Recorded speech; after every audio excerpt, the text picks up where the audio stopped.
It's such a privilege to be here with you on this very special occasion of remembrance.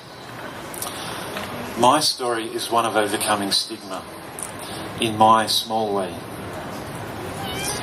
I became HIV positive during the early 1980s, probably before the age of 10. I have haemophilia, and I was one of many people with bleeding disorders who were reliant upon treatments made from human blood donations. The treatments brought us greatly improved quality of life and relief from painful and damaging internal bleeding. Those life-giving treatments also brought HIV. So here I was, a child, living with HIV in the 80s, when fear of HIV was out of control. I heard adults make cruel jokes and derogatory references to people living with HIV. Some sectors of society clearly loathed and feared people living with the same illness that was affecting me. For many years, my parents and I did not tell a single other person. It just seemed the safest way to go. As a child, I began to internalise those negative messages that attacked my sense of value as a person. I could not voice the words HIV and AIDS, and I tried not to think about it. I grew up protecting my secret with hypervigilance. I felt threatened, and I feared serious bullying if my secret got out. For a time, haemophilia was closely associated with HIV, so I had to find ways to hide my haemophilia-related illnesses. I could not let my guard down. I had to keep a step ahead of any questions that might come. Thankfully, I had a safe place to be myself in the care of my loving parents. And there they are in the front row.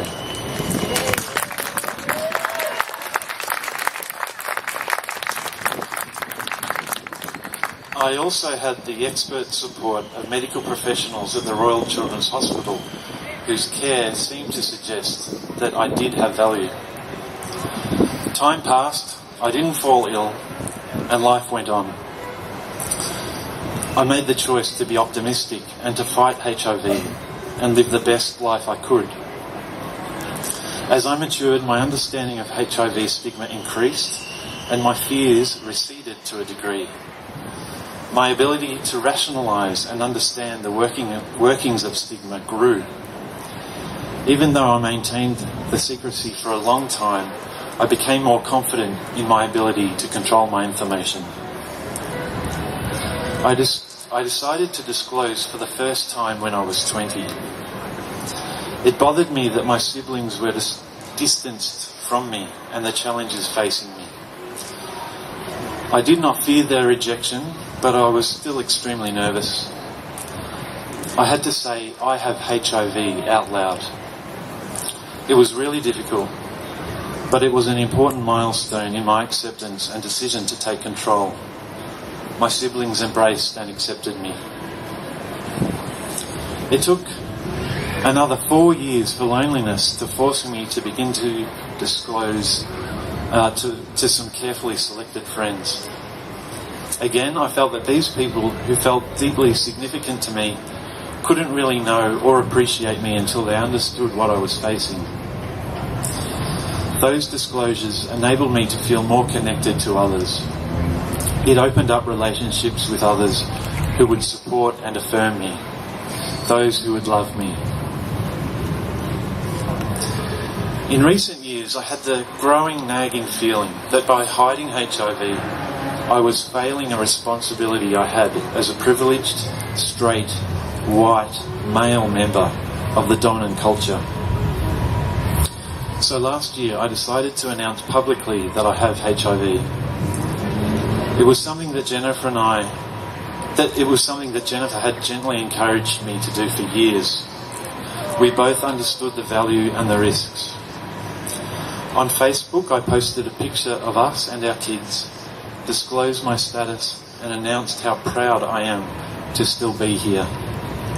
After years of fearing that others would disclose for me, I chose the circumstances and time and means and made one foul swoop of a disclosure. It felt great to celebrate in that way and to free Jennifer from the weight of that secret.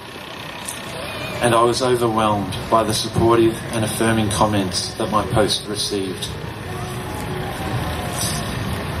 I'm able to get up here today thanks to the support and inspiration I've received from others living with HIV.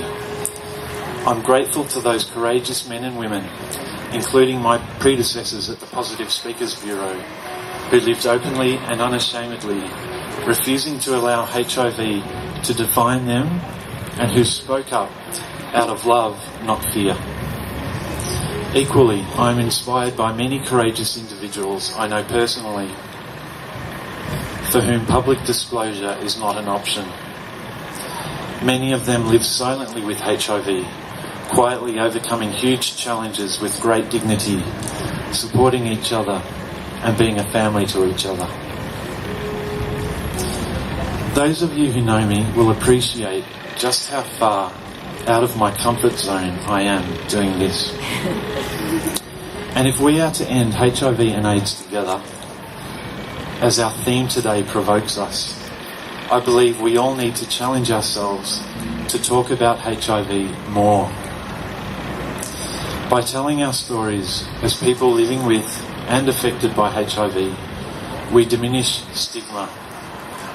By diminishing stigma, we help undermine one of the most significant barriers to ending HIV and AIDS.